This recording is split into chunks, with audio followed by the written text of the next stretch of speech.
Allora, all'interno della prima assemblea delle città europee gemellate con l'Umbria, ho l'onore di avere accanto a me Eric Chevalier, consigliere alle relazioni con la cittadinanza. Allora, oggi di Aix-en-Provence, siamo qui oggi per parlare della rete europea dei territori. Cosa ne pensa? Je réponds en français, pardon. Oui, alors la trame qui se met en route aujourd'hui sur le lien entre les différents territoires est très importante pour la meilleure connaissance de nos pays et ainsi peut-être avoir une autre vision sur la vision européenne. Que l'Europe ne soit pas une étrangère pour les habitants, mais que ce soit bien un thème pris en charge par l'ensemble des habitants de notre territoire. Dunque, posso provare anche a tradurre io, non sono molto ferrata in francese, ma ha detto che in realtà questa rete può avere una funzione molto utile proprio per promuovere l'idea appunto di Europa, un'idea che molto spesso appunto è distante, in realtà può contribuire ad avvicinarla ai cittadini. C'est questo. Perfetto. Un'altra domanda che farei è, Aix-en-Provence è capitale europea della cultura nel 2013. È una cosa molto importante. Vi voglio chiedere, avete dei suggerimenti per Perugia che si candida a diventare capitale europea della cultura nel 2019? Or, siamo capitale européenne de la culture. La culture est un point important aussi bien pour les hommes que pour l'activité économique.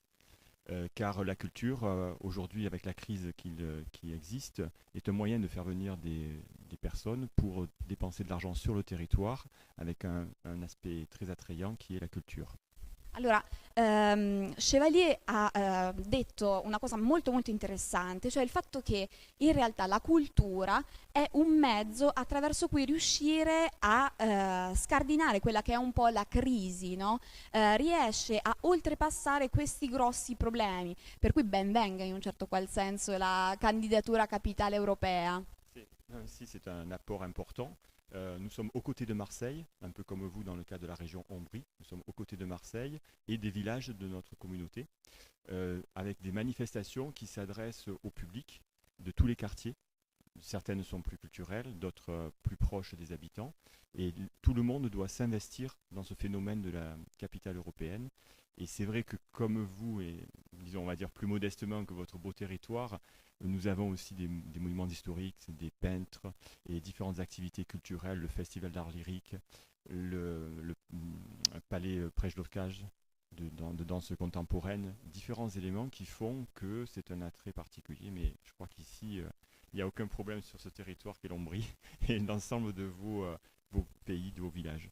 Allora, Chevalier ricorda che Aix-en-Provence è candidata assieme a Marsiglia a capitale europea della cultura nel 2013 dice che in realtà la cultura sicuramente come elementi che loro possono vantare sul campo a partire dalla lirica ma anche alla danza contemporanea insomma non mancano e è proprio un mezzo attraverso cui avvicinare ancora una volta, ne parlavamo in realtà prima anche con altre istituzioni, per avvicinare di nuovo l'Europa al cittadino.